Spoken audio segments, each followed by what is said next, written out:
Hey everybody, it is Thursday, and it's time for your Thursday Thought. And since the entire country is talking about the Fed rate increase yesterday, I figured we'd take a moment and talk about it as well. So today's Thursday, June 16th, 2022.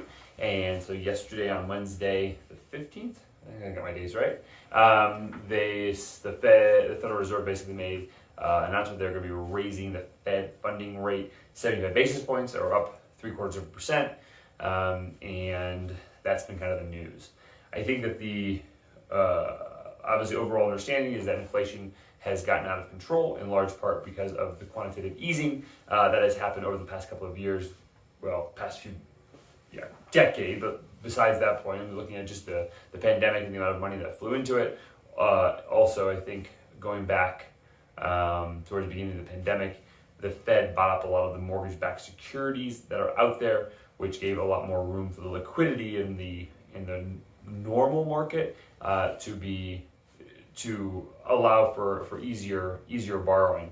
So just taking all the last couple of years of history into account, it's not surprising to see what home prices have done, and it's not surprising to see that inflation is on the rise and seems to be stickier than we thought it was if you read any of the articles that are out there right now. So inflation rate's up, and so the Fed is really, their whole goal is to cool the economy because that is what's kind of driving that the amount of liquidity that's in the market and the frenzy that the economy has been at is driving that inflation number out. So I think Powell has basically said that he's going to do whatever he needs to do to get that inflation number down.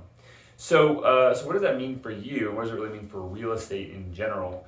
It's important to remember that the Fed funding rate is not a direct influencer on the 30-year fixed rate mortgage, although it certainly plays a role because it will affect the 10-year Treasury bond. And it will also affect things that are more adjustable, like your credit cards, as well as your adjustable rate mortgages, and things that have the ability to kind of fluctuate. The 30-year fixed note is actually more tied to the 10-year Treasury bond, which does receive some of its movements from the Fed funding rate. And so I think we've seen over really the past 6 months that 10-year Treasury bond go from 1.6% on the Treasury bond all up to now like 3.5% almost. And so that 2% increase in the 10-year Treasury note is kind of what has affected interest rates over these past few months.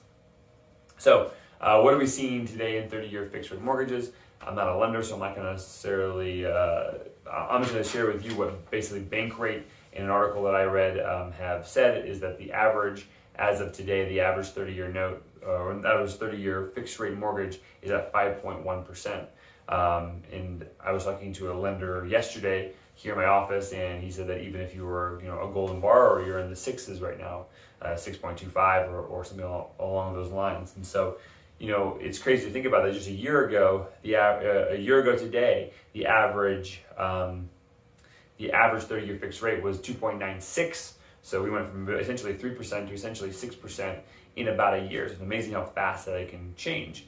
Now, and I have heard this said, and I think it holds true, is that a general rule of thumb is for every percent in interest that goes up, you lose about 10% of your borrowing power. And so if you were hoping to keep your payment the same versus a year ago, you've lost 30% of your purchasing power already, which is kind of crazy to think about. A year ago, you were shopping for a $500,000 home, and here we are a year later. And if you want to keep your payment the same, with the interest rates being what they are, you'd be shopping for a $350,000 home, which is kind of a crazy thought.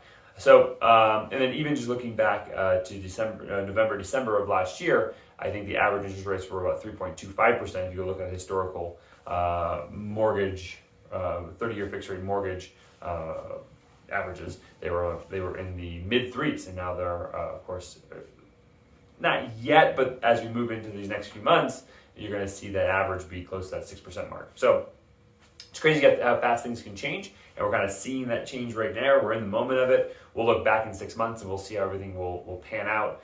I think most lenders would tell you that there is a lot of volatility and has been in the market over the past 5-6 months, and so really we'll look back at this and kind of and we're in the middle of the story now, and we'll look back and see the full picture in the rearview mirror in a few months.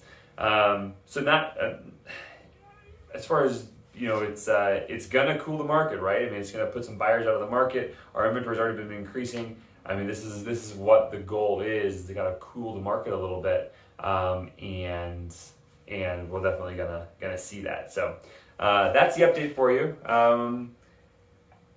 So thanks for tuning in this week's Thursday Thought, and we'll see you next week on next week's Thursday Thought. If I can be of help to you in anything real estate, please don't hesitate to reach out. If you want to talk to a mortgage lender partner of mine to kind of understand what these numbers might mean for you, then I'd be happy to point you in the right direction on that. So thanks very much for tuning in, and we'll see you next week on next week's Thursday Thought.